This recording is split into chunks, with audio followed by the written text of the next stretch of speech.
Bonjour à tous. Dans cette vidéo, nous allons terminer notre travail sur le théorème de Thalès dans le sens indirect et on va voir un deuxième exemple.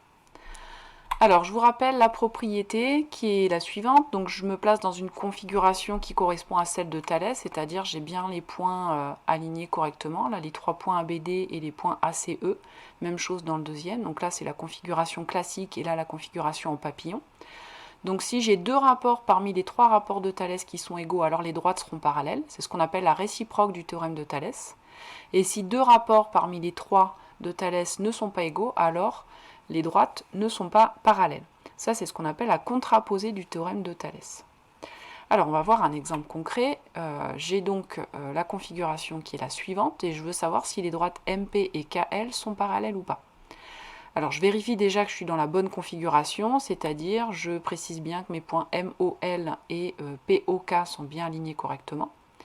Et je regarde ici, vous ferez bien attention de bien identifier les deux triangles qui sont potentiellement semblables. Donc les deux pour lesquels il va falloir faire correspondre les côtés homologues. Donc j'ai le triangle KOL et le triangle MOP ici en rouge et l'autre en jaune. Donc je vous rappelle que pour ces deux triangles, je fais correspondre, et c'est comme ça qu'on écrit les rapports, les côtés homologues l'un sur l'autre. Alors on va calculer un premier rapport, ici, dont on connaît les longueurs. Donc MO en rouge sur OL en jaune. Donc les deux côtés homologues ici, c'est le côté MO, son côté homologue c'est OL. Je calcule le rapport. Alors on fera attention, la valeur décimale, ça ne tombe pas sur une valeur exacte. Donc si je veux pouvoir comparer les deux résultats, il faut que j'ai une valeur exacte. Donc je laisse la fraction 5/7, parce que là derrière j'ai une infinité de chiffres derrière la virgule, et si à la calculatrice on a l'impression que les deux résultats vont peut-être être égaux, si ça se trouve le 50e chiffre derrière la virgule ne serait pas le même. Donc si on veut vraiment être sûr que ce sont les mêmes valeurs, il faut bien regarder les valeurs exactes. Donc autrement dit, ici la valeur exacte, il faut l'écrire en fraction. Donc la fraction simplifiée ici c'est 5/7.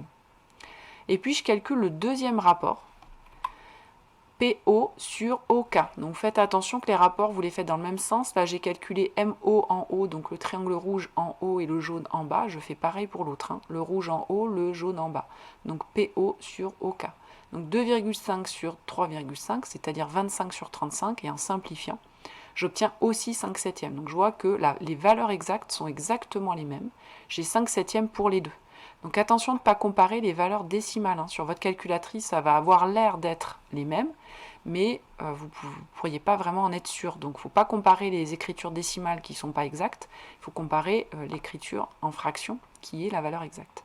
Donc là, en tout cas, ce que je peux voir, c'est que sur la valeur exacte, je trouve la même chose. J'ai bien 5/7 dans les deux. Donc j'ai deux rapports égaux, et donc les droites sont bien parallèles. Voilà, cette vidéo est terminée. Donc on vient de voir comment montrer que des droites sont parallèles. On calcule deux rapports dans les rapports de Thalès et on regarde si ce sont les mêmes ou pas pour pouvoir conclure.